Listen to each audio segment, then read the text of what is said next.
Hello everyone, this is Nizam. Welcome back to my channel. So ఈ వీడియోలో మనమైతే Telangana government ED set education set గురించి required documents అయితే చూసుకుందాం కౌన్సిలింగ్కి, అడ్మిషన్కి.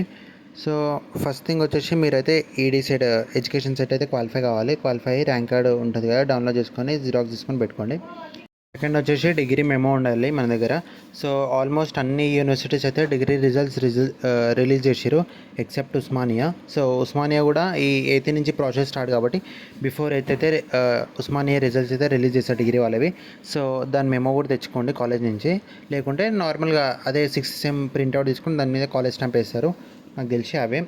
థర్డ్ థింగ్ వచ్చేసి intermediate certificate, inter certificate. Fourth SSC memo ఉంటుంది కదా, ఆ మెమో. అండ్ ఫిఫ్త్ వన్ వచ్చేసి బోనఫైడ్స్ మనకైతే ఓన్లీ డిగ్రీవే కాకుండా 9th క్లాస్ నుంచి ఉండాలి. 9th 10th ఒక సర్టిఫికేట్ లాగా ఉంటుంది, ఇంటర్ది ఉంటుంది, డిగ్రీది. సో ఇట్లా 3 ఉంటాయి సర్టిఫికేట్స్ ఎస్ఎస్సి బోనఫైడ్ది. సో బోనఫైడ్ అయితే రెడీ చేసుకోండి. నాకు తెలిసి మన బోనఫైడ్లు అన్నీ డిగ్రీలోనే ఇచ్చింటారు, సో అవైతే తెచ్చుకోండి. 6th వచ్చేసి రెసిడెన్సీ సర్టిఫికేట్ అయితే లేకుంటే అప్లై చేసుకోండి, ఉంటే ఓకే. ఎందుకంటే లేని వాళ్ళు మళ్ళీ నాన్ లోకల్ కిందికి వస్తారు, రిజర్వేషన్ రాదు. సో లోకల్ స్టూడెంట్స్కి అయితే ఛాన్స్ ఉంటుంది తెలంగాణలో కాలేజెస్ తెచ్చుకోనికి. సో నాన్ లోకల్ వాళ్ళు అయితే ఓకే, బట్ లోకల్ వాళ్ళు అయితే రెసిడెన్సీకి అప్లై చేసుకొని తెచ్చుకోండి. అండ్ నెక్స్ట్ వచ్చేసి టీసీ ట్రాన్స్ఫర్ సర్టిఫికేట్ మన డిగ్రీ వాళ్ళు అడుగుతీస్తారు, సో టీసీ కూడా తెచ్చుకోవాలి.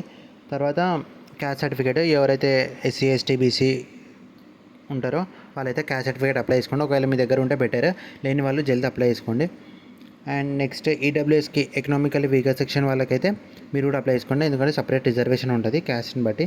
అండ్ ఆధార్ అయితే వ్యాలిడ్ ప్రూఫ్ ఆధార్లాగా పెట్టుకోండి. ఇన్కమ్ సర్టిఫికేట్ కూడా రీసెంట్ ఇన్కమ్ ఉండాలి 2024లోది.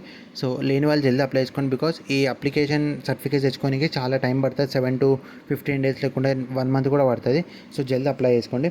ఒకవేళ స్పెషల్ కేటగిరీకి సంబంధించిన వాళ్ళైతే ఎన్సీసీ, పిహెచ్, సిఏపి, స్పోర్ట్స్ వీళ్ళకి సంబంధించిన వాళ్ళైతే స్పెషల్ కేటగిరీ కిందకి వస్తే మీరైతే సర్టిఫికేట్స్ అన్నీ తెచ్చుకొని దగ్గర పెట్టుకోండి. ఎందుకంటే మీకు సపరేట్ డాక్యుమెంట్ వెరిఫికేషన్ అప్పుడు మేమైతే ఆన్లైన్లో డైరెక్ట్ చూపిస్తాం, బట్ మీరు ఫిజికల్ వెరిఫికేషన్ ఉంటుంది ప్రొఫెసర్ జి రామరెడ్డి యూనివర్సిటీలో. సో మీరు డైరెక్ట్ వెళ్ళి చూపెట్టాలి, కాబట్టి సర్టిఫికేట్స్ అన్నీ రెడీ చేసుకోండి. అండ్ వ్యాలిడ్ ప్రూఫ్ లాగా ఆధార్ పెట్టుకోండి. And thanks for watching. ఇంకోటి ఏంటంటే ఈ యూట్యూబ్ ఛానల్లో నెక్స్ట్ ఈడీ సెట్, ఐసెట్ అన్ని ప్రతి ఒక్కటి ఇన్ఫర్మేషన్ నోటిఫికేషన్స్ వచ్చేటివన్నీ ఛానల్లో పెడతా. And thanks for watching. Please do like, share and subscribe.